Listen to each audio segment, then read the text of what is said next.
మంత్రులు వారు మాట్లాడుతున్న తీరు చూసి ఒక మంత్రికి ఇంకో మంత్రికి సంబంధం లేకుండా యావరేజ్ అంటే ఏంటి సార్? వాట్ ఈజ్ యావరేజ్ చెప్పండి ఒకసారి. యావరేజ్ అంటే రోజుకి 24 గంటలే ఉంటుంది అధ్యక్ష. వారు తెలుసుకోవాల్సిన విషయం, రోజుకి 24 గంటలు మాత్రమే ఉంటుంది. 24 గంటలు ఒక రోజు అంటారు ఎప్పుడైనా. రోజుకి 28 గంటలు 30 గంటలు ఉండదు. ఒక రోజు 12 గంటలు ఇచ్చి ఓ రోజు 30 గంటలు ఇస్తే యావరేజ్ 19 వస్తుంది. కానీ ఎన్ని గంటలు రోజుకి ఇస్తే యావరేజ్ 19 అవుతుందో చెప్పాలి లెక్కవారు. వారికి ఎవరికైనా అవగాహన ఉంటే ఈ మంత్రి గారా ఆ మంత్రి గారా ఎవరు చెప్తారో. లేదు అంటే మేము రాసిన శ్వేతపత్రమే అబద్ధమైన విషయం, అవాస్తవాలతో కూడుకున్న శ్వేతపత్రాన్ని రిలీజ్ చేసిన విషయాన్ని వాళ్ళు ఒప్పుకోవాలని చెప్పి డిమాండ్ చేస్తా ఉన్నారు అధ్యక్ష.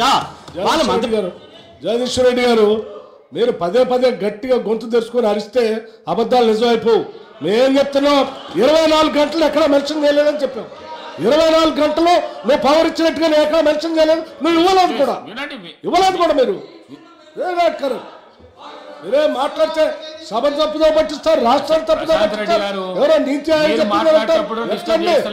పేజీలో 24 గంటలు పవర్ ఇచ్చావు? ఏ పేజీలో ఎక్కడ మీరు రాష్ట్రంలో 24 గంటలు పవర్ ఇవ్వలేదు?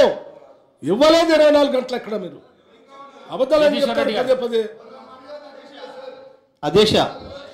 అధ్యక్ష మేము స్పష్టంగా మా పక్షాన్ని నుంచి డిమాండ్ చేస్తున్నాం. మీరు ఇప్పటికైనా మీ మంత్రులందరూ మాట్లాడుకోండి సార్ కూర్చొని.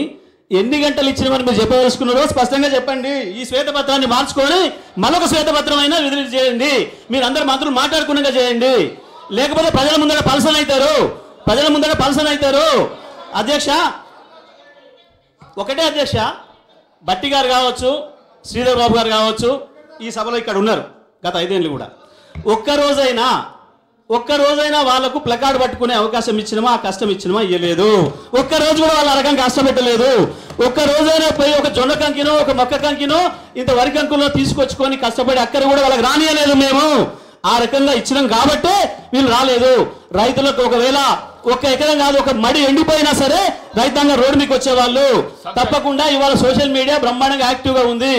ఏ పల్లెల్లో, ఏ మారుమూలల్లో, ఏ పొలాల్లో, ఏ అడవిలో చూసినా సోషల్ మీడియా స్పష్టంగా వాడుతున్నారు. ఆ రైతులే పెట్టుండే వాళ్ళు. ఒక మాట రైతుల దగ్గర నేను ఛాలెంజ్ చేసిన మీట వాస్తవం.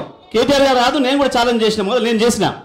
ఎవరైనా ఈ రాష్ట్రంలో విద్యుత్ అందుబాటులో లేదు ఈ సమయంలో చెప్పదలుచుకుంటే వెళ్ళి ఒకసారి వైర్ పట్టుకొని ఒక వీడియో తీసి పంపండి. ఏ చర్యలకైనా మేము సిద్ధంగా ఉన్నామన్నమాట నేను ఆ రోజు ప్రకటించిన. పక్క రాష్ట్ర ముఖ్యమంత్రి ఉప ముఖ్యమంత్రి వచ్చి మాట్లాడితే కూడా ఈ విషయాన్ని మేము ప్రస్తావించిన అధ్యక్ష. ఆ రోజు నేను అదే విషయం కూడా చెప్పిన. పక్క రాష్ట్రంలో మీ రాష్ట్రం కూడా నేను వస్తా, 19 గంటలు వైర్ పట్టుకొని నిలబడతా మీరు చెప్పండి, ఛాలెంజ్ చేయండి అని చెప్పి నేను ఆ రోజు అడిగిన అధ్యక్ష బయట మాట్లాడేటప్పుడు. ఇవాళ వీళ్ళు మాట్లాడితే వీళ్ళకే స్పష్టత లేక ఏదో చెప్పాలి, తప్పించుకోవాలి. దేనికి ప్రయత్నం చేస్తున్నారు అధ్యక్ష? వీళ్ళు ఒక మాట చెప్పాలంటే ఏదో అప్పులైనాయి. మేము ఒకటే మాట చెప్తున్నాం, మేము వచ్చిన రోజు ఉన్న స్థితి నుంచి మేము మెరుగుపరిచినాం. మేము వచ్చే రోజుకి రైతులకు 3-4 గంటల కంటే ఎక్కువ ఇవ్వలేదు, 6 గంటలు ఇస్తున్నది కూడా చక్కగా ఇవ్వలేదు. ఇండ్లకు 6 నుంచి 8 గంటల పవర్ కట్స్ ఉన్నాయి. ఆ పవర్ హాలిడేలు పారిశ్రామికవేత్తలకు ఉన్నాయి. ఇవాళ మేము వచ్చిన తర్వాత 1 నిమిషం కూడా పవర్ హాలిడే అనేది లేదు, విద్యుత్ కోతలు లేవు. ఇప్పటి కూడా మేము చెప్తున్నాం, భారతదేశంలో డిసెంబర్ 3వ తారీఖు వరకు 1 నిమిషం కూడా పట్టణాలలో కావచ్చు, నగరాలలో కావచ్చు, గ్రామాలలో కావచ్చు 1 నిమిషం కూడా విద్యుత్ కొరత లేకుండా, కోత లేకుండా నాణ్యమైన విద్యుత్ నంచే ఏకైక రాష్ట్రం తెలంగాణ రాష్ట్రం మాత్రమే.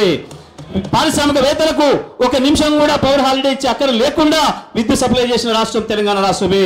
రైతాంగానికి వాళ్ళకి అవసరమైనంత మేరకు ప్రతి నిమిషం ఎప్పుడంటే అప్పుడు రైతు వాడుకోవడానికి పొద్దుగల పెట్టుకుంటారా, మధ్యాహ్నమా, సాయంత్రమా, రాత్రా, ఏ రైతైనా సరే తనే స్వయంగా వెళ్ళి పెట్టుకోవడానికి అవకాశం ఇస్తూ విద్యుత్ అందుబాటులోకి తీసుకొచ్చిన రాష్ట్రం కూడా తెలంగాణ రాష్ట్రమే అనే విషయాన్ని మేము మళ్ళీ చెప్తున్నాం.